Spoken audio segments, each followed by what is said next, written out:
Indeks harga saham gabungan bergerak menguat pada perdagangan pekan ini. Sejumlah sentimen dari dunia internasional dan dalam negeri masih akan mempengaruhi kondisi market. Perkembangan negosiasi Amerika Serikat dan China untuk mengakhiri perang dagang dinilai akan mempengaruhi pasar. Selain itu, dari dalam negeri, seperti kondisi fundamental perekonomian Indonesia yang dinilai masih kuat dan menarik bagi investor. Bagaimana pergerakan IHSG pekan depan? Berikut penjelasan William Suryawijaya, Direktur PT Indosurya Bersinar Sekuritas.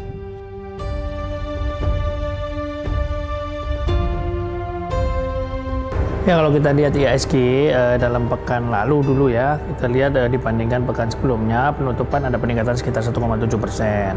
Pekan ini di awal pekan juga masih terjadi penguatan, intinya melanjutkan penguatan dari pekan sebelumnya. Saya melihat masih ada potensi untuk kembali menguat, dalam artian masih akan terus bisa mempertahankan di atas, at least di atas level 46.400. Jadi itu yang saya lihat terjadi di IHSG. Begitupun ditambah dengan ditunjang oleh adanya capital inflow yang masih terjadi. Kita tahu secara year to date masih di atas 10 triliun.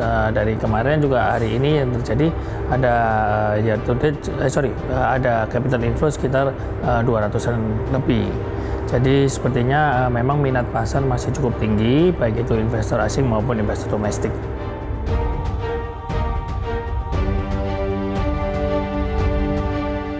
Kalau pekan ini kita lihat mungkin kita udah hampir sampai di penghujung bulan ya, Februari. Jadi nantinya ada awal bulan di tanggal 1, kemungkinan itu akan ada pengumuman tentang rilis data inflasi yang kita lihat masih akan cukup terkendali, dan itu akan cukup membooster atau mendorong peningkatan daripada pergerakan IHSG sendiri.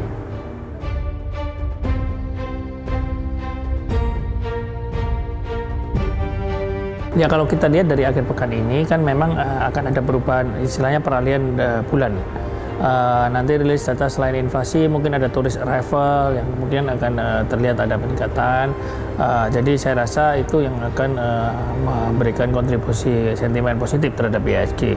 Kalau kita lihat pekan depan sendiri, saya rasa masih akan berkutat di istilahnya di tentang sesuatu yang berkaitan dengan perang dagang, terus ditambah lagi mungkin keputusan tentang suku bunga juga akan mempengaruhi, ditambah lagi kita masih akan lihat pergerakan dari komoditas yang masih cukup berfluktuatif walaupun kondisinya memang terus-menerus terlihat tertekan, ditambah lagi kita tahu bahwa kondisi nilai tukar juga sepertinya akan ada sedikit apresiasi di pekan depan sehingga akan cukup mempengaruhi ke IHSG juga.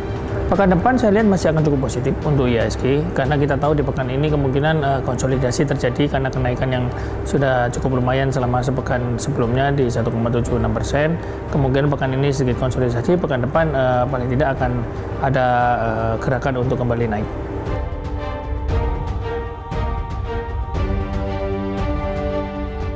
Kalau kita lihat sektor sebenarnya cukup banyak ya, apalagi mengingat ini masih di awal tahun. Kalau kita lihat kondisi daripada sektor sendiri, salah satu kita bisa lihat sektor telekomunikasi yang di dalam infrastruktur, terus kita lihat perbankan yang di dalam finance, sektor keuangan, demikian juga kita masih bisa lihat di sektor konsumer. Jadi saya rasa 3 sektor itu yang masih akan terus menarik. Mungkin kita bisa tambahkan sedikit sektor di properti. Yang karena kita lihat sepertinya properti juga mulai bergeliat walaupun memang secara demand mungkin masih belum terlihat terlalu tinggi. Tapi kita lihat sepertinya properti juga mulai mengawali atau gencar mereka dalam melakukan sales marketing.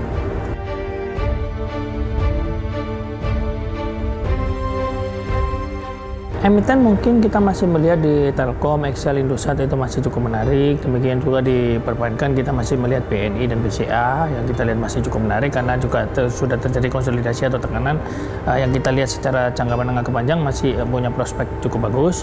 Terus kita juga bisa melihat di consumer mungkin seperti Indofood, ICBP, Unilever, AMSP kita juga lihat seperti Mayora itu juga masih cukup menarik untuk kita pertimbangkan untuk melakukan akumulasi beli.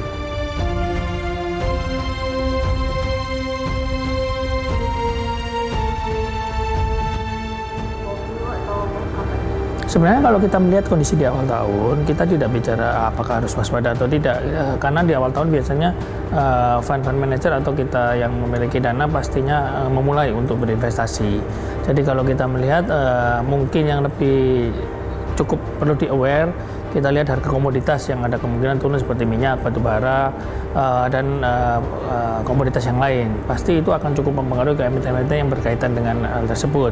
Terutama kita lihat di sektor pertambangan, karena kita tahu pertambangan juga sudah mulai 2016 hingga ke 2018 sudah mengalami kenaikan yang cukup tinggi.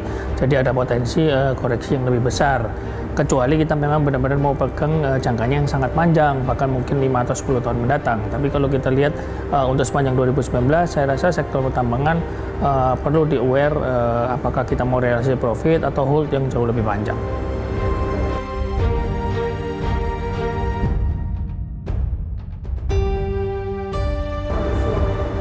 Kondisi sekarang masih di awal tahun, tentunya kita pilih saham-saham apa yang sekiranya menarik untuk prospek jangka mendatang.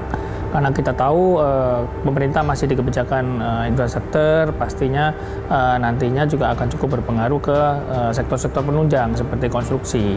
Jadi itu juga masih bisa dilihat, yang di dalamnya ada konstruksi yang di dalamnya masuk ke sektor properti. Jadi saya rasa itu akan cukup menunjang. Demikian juga kalau kita lihat untuk investor sendiri yang harus lebih aware adalah bagaimana kita tahu apa yang sudah naik terlalu tinggi. Seperti contoh tadi kita bicara tentang komoditas, pertambangan mungkin naik terlalu tinggi, kalaupun mau trading oke, tapi kalau kita bicara lebih ke jangka menengah mungkin agak sedikit lebih riskan, jangka panjang juga mungkin agak sedikit lebih riskan. Tapi kalau kita bicara panjang yang panjang sekali antara 5-10 tahun mungkin masih menarik, tapi kita tahu bahwa banyak sekali langkah-langkah yang sekarang dilakukan, bahkan dunia melakukan, seperti contoh kita melakukan efisiensi, kita melakukan untuk lebih lingkungan yang lebih green. Jadi kita banyak mengurangi seperti mereka banyak mengurangi seperti batu bara, mereka banyak mengurangi seperti minyak, dan banyak energi terbarukan untuk mengganti. Seperti contoh mobil-mobil banyak ada pakai baterai, itu pasti akan cukup mengurangi konsumsi bahan bakar, terutama di bahan bakar minyak. Itu akan cenderung efeknya nanti ke arah demand cenderung lagi berdampak ke arah harga. Jadi kalau demand menurun pasti harganya juga tidak akan naik terlalu tinggi.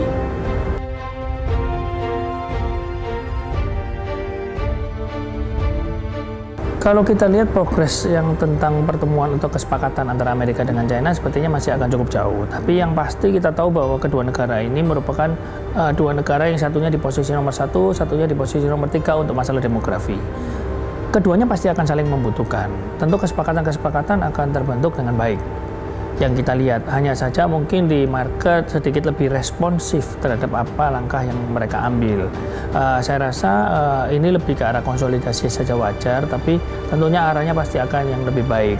Jadi itu tentu akan sedikit banyak memberikan pengaruh positif terhadap market, karena kita tahu Amerika kemarin sempat tertekan di bawah 25.000, sekarang udah balik lagi di atas 26.000. Jadi itu tentunya menunjukkan bahwa sebenarnya kondisi yang terjadi sekarang ini arahnya sudah jauh lebih baik. Demikian juga yang kita lihat di bursa China. Bursa China kemarin beberapa waktu lalu sempat mengalami peningkatan di atas 5%. Itu tentunya ada satu langkah atau sinergi yang cukup bagus di antara mereka, yang tentunya akan sangat banyak menguntungkan ke negara-negara yang lain juga.